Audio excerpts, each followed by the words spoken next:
country is running in blood and tears. You cannot go, the farmers cannot go to farm. Our our traders cannot go to market. Worshippers cannot go to mosque, cannot go to churches. Then what are you legislating here? Mr. Speaker, if the government is not prepared to actually do the right thing that will protect the lives and property of our people, I urge on you, I urge on this honorable house, as a house of the people of Nigeria, to stand up to pay the supreme cost. And that is no more than to shut this house down and to call emergency on any legislative issue and wait until the right thing is taken by the government of the day. The responsibility of security, Mr. Speaker, of course, by the constitutional provisions, it is a sole responsibility, more of a sole responsibility to the center. I agree with whoever may say, of course, governors in the subnationals are also accountable and they must be held responsible for the security of lives and properties of their people.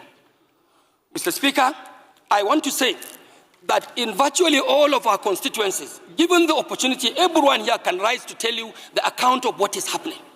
Mr. Speaker, it is not religious. Mr. Speaker, it is not even political.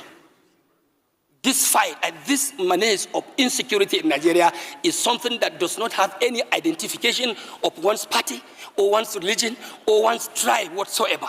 It is a calculated attempt to demoralize Nigerian state. And if care is not taken, Mr. Speaker, even for those of us who take politics more seriously, we'll have a very big question to answer at the end, because it is like this unnecessary insecurity going on. This is a high level of conspiracy targeting our political processes. As we are approaching 2027, Mr. Speaker, we will all be expected to have a peaceful conduct of our polls. How do you have that if our communities, local communities, are plunged into crisis, into banditry, into kidnappings in the churches, in the mosque, even down in the oil-producing area, which is our economic live wire? Production of oil, crude oil, is being unfortunately undermined by militia groups. So it is like a collective thing that we must put our hands on deck and call whoever is responsible, sir, to order. Order, order, and order. And this house must not take for granted that we are not part of the government. If the government is wanting, this institution of the legislature is a component of the government itself. We have to look inward to ourselves and see what more of oversight functions, like some members have said, are we going to make? Are we going to provide? Mr. Speaker, we can even declare legislative emergency. Close the house, shut it up. Who are you legislating for? What laws are you making when the country is running in blood? The country is running in blood and tears. You cannot go, the farmers cannot go to farm. Our traders cannot go to market. Worshippers cannot go to mosque, cannot go to churches. Then what are you legislating here?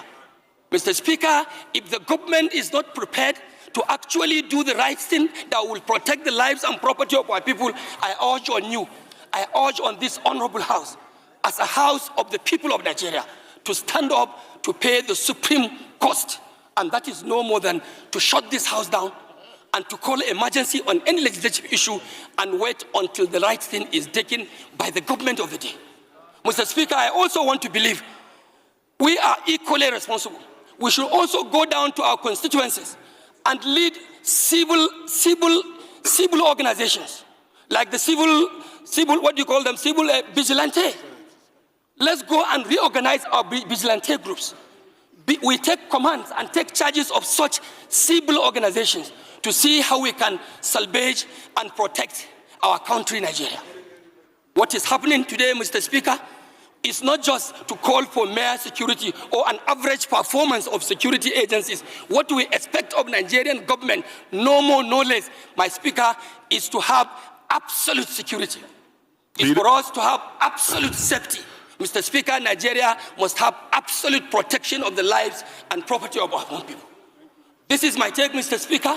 And I also want to use the opportunity to tell you that my immediate constituency, which is enclaved at the southern part of my state, Kano, is also undergoing serious danger, because in the constituency we have what we call the huge Polgore Game Reserve, lying in between Kaduna State, Plateau State, Bauchi State, through Ningi and Bura, Mr. Speaker, and also contacting some part of Jigawa State to the axis of Turkey. This place used to be a tourist attraction. Many people coming, including tourists from abroad. But because of the dilapidating security situation in my state, Mr. Speaker, today, abduction and kidnappings, not only in the forest, in our homes, has become a daily affair, a daily occurrence. Just like what the pharmacist may prescribe to you in the hospital to ask you to take Panadol once in the day, in the morning, one in the afternoon, and another one in the evening. That is how kidnappings is so prevalent in my federal constituency. This place that used to be an attraction for tourists, it has now become like an extension of the Sambisa forest in Borno State.